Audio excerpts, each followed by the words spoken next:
예레미야 6장 22절에서 25절입니다. 나 주가 말한다. 한 백성이 북녘 땅에서 오고 있다. 큰 나라가 온다. 저 먼 땅에서 떨치고 일어났다. 그들은 활과 창으로 무장하였다. 난폭하고 잔인하다. 그들은 바다처럼 요란한 소리를 내며 군마를 타고 달려온다. 딸 시온아, 그들은 전열을 갖춘 전사와 같이 너를 치러 온다. 우리는 그 소식을 듣고 두 팔에 맥이 풀렸습니다. 해산의 진통을 하는 여인처럼 불안하여 괴로워합니다. 너희는 들녘으로 나가지도 말고 거리에서 돌아다니지도 말아라. 너희의 원수가 칼로 무장하고 있으니 너희의 사방에 공포가 있을 뿐이다. 아멘. 22절부터 30절은 패역한 유다가 당하게 될 심판을 구체적으로 말씀하고 있습니다. 우리는 하나님 말씀 앞에서 우리 자신을 봐야 합니다. 죄 많은 세상에서 살아가면서 죄를 짓고 죄 가운데 살아서 하나님의 심판의 대상이 되어서는 안 됩니다.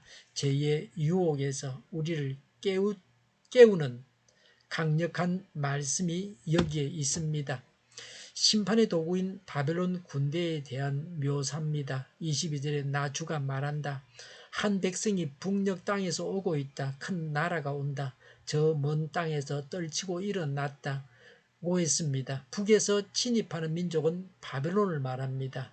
저 먼 땅에서 떨치고 일어났다는 말은 유다를 침략한 바벨론이 유다가 전혀 예상치 못한 낯선 나라라는 뜻입니다.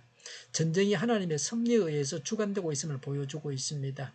선민 유다가 당하는 그 순간은 하나님께서 다스리지 못하는 때가 아닙니다. 멸망의 순간에도 하나님은 주권을 쥐고 계십니다. 우리를 대적하는 사람이 있습니까? 하나님께서 나를 대적하도록 허락하신 것입니다. 나를 대적하는 자를 두려워하지 말고 하나님을 두려워해야 합니다. 그래서 하나님께서 심판하시는 대상이 되지 않도록 해야 합니다. 하나님을 경외하면서 하나님 보시기에 합당하게 살아간다면 나를 대적하는 자는 하나님께서 대적하실 것입니다. 하나님께서 끝을 내주실 것입니다. 그러나 우리가 탈선해서 하나님의 심판의 대상이 된다면 언제나 어떤 모양으로든지 대적이 우리에게 나타날 것입니다. 어떤 사람도 우리의 대적이 될 수 있습니다. 신앙인들은 눈에 보이는 사람이 중요한 것이 아닙니다. 그 배후에 계신 하나님이 중요합니다. 사람만 보지 말고 하나님을 볼 수 있어야 합니다. 이것이 신앙입니다. 눈에 보이는 사람만 보니 언제나 문제가 해결되지 않습니다. 문제가 산더미처럼 쌓이는 것입니다. 믿음으로 하나님을 보면 문제는 사라지게 됩니다. 실제는 사람이 아닙니다. 실체는 사람이 아닙니다. 실체는 하나님이십니다. 23절에 그들은 활과 창으로 무장하였다고 했습니다. 활은 원거리에서 공격하는 무기입니다. 창은 근거리에서 공격하는 무기입니다. 바벨론 군대는 원거리와 근거리 어디에서나 번갈아 공격할 수 있다는 것입니다. 바벨론 군대는 하나님의 심판 도구에 걸맞게 잔인한 살상을 자행할 것이라는 것입니다. 적으로부터 멀리 있으나 가까이 있으나 적의 공격의 대상이 됩니다. 요사이는 수천 킬로를 날아가는 미사일도 있습니다. 우리는 최남단 부산에 있다고 해서 안심해서는 안 됩니다. 하나님은 회개를 간절히 촉구하십니다. 회개하지 않는 자들을 향한 심판 또한 엄격하다는 것을 여기서 알 수 있습니다. 하나님의 심판을 사람이 피할 수 없습니다. 심판이 시작되면 피할 수 없습니다. 23절에 난폭하고 잔인하다. 그들은 바다처럼 요란한 소리를 내며 군마를 타고 달려온다. 딸 시온아, 그들은 전열을 갖춘 전사와 같이 너를 치러 온다고 했습니다. 요란한 소리는 적개심이 불타는 바벨론 군대의 함성 소리입니다. 바벨론 군대의 함성 소리까지 유다 백성들에게는 공포스러운 것이 된다는 뜻입니다. 잔인한 야만 민족의 거친 목소리는 듣기만 해도 소름이 끼칠 정도일 것입니다. 이 말씀을 기억하면서 죄로부터 돌아서야 합니다. 하나님의 심판은 무서운 것입니다. 시작되면 끝을 보는 것입니다. 회개하라고 하실 때에 돌이켜야 합니다. 24절에 우리는 그 소식을 듣고 두 팔에 맥이 풀렸습니다 라고 했습니다. 바벨론 군대의 침입이 사실로 판명될 때에 유다 백성들의 당혹감을 묘사한 것입니다. 평소 선지자의 거듭된 경고를 무시하다가 그 예언이 실제로 임박하였으므로 그들은 두려워 떨면서 우왕좌왕할 수밖에 없는 것입니다. 24절에 해산의 고통을 하는 여인처럼 불안하여 괴로워합니다라고 했습니다. 유다가 바빌론 침략을 받을 때의 고통에 대한 비유입니다. 여기에는 고통의 격렬함과 급작스러움이 암시되어 있습니다.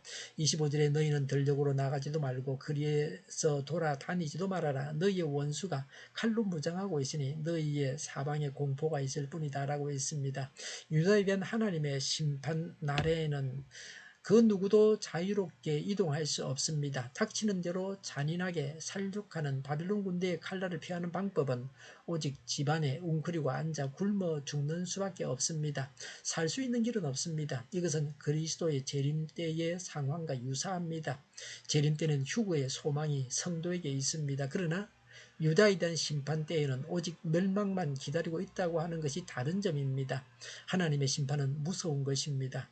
하나님의 심판이 시작되면 피할 수 없습니다. 이 땅에 살아있는 동안에 회개해야 합니다. 미래는 나의 시간이 아닙니다. 지금은 회개할 때입니다. 지금이 구원받는 날입니다. 지금 회개해야 삽니다.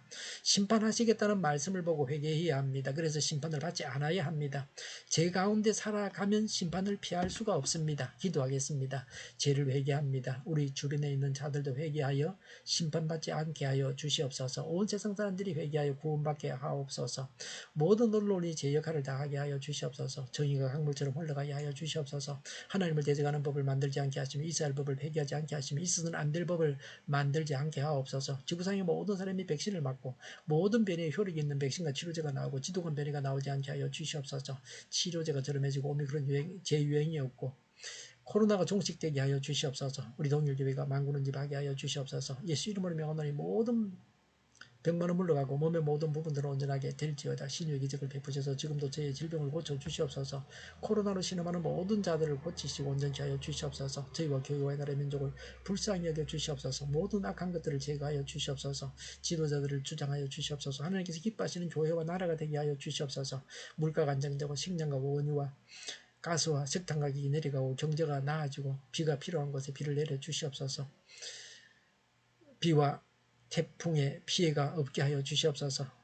안개가 그치고 늘 맑은 공기를 마실 수 있게 하여 주시옵소서. 공부하는 학생들에게 지혜를 다하셔서 앞서가게 하시며 합격의 영광을 누리게 하여 주시옵소서. 오늘도 하나님 안에서 차고 넘치는 삶, 복된 삶을 살게 하여 주시옵소서. 감사와 찬양을 주님께 돌려드리며 예수님의 이름으로 기도하옵나이다. 아멘.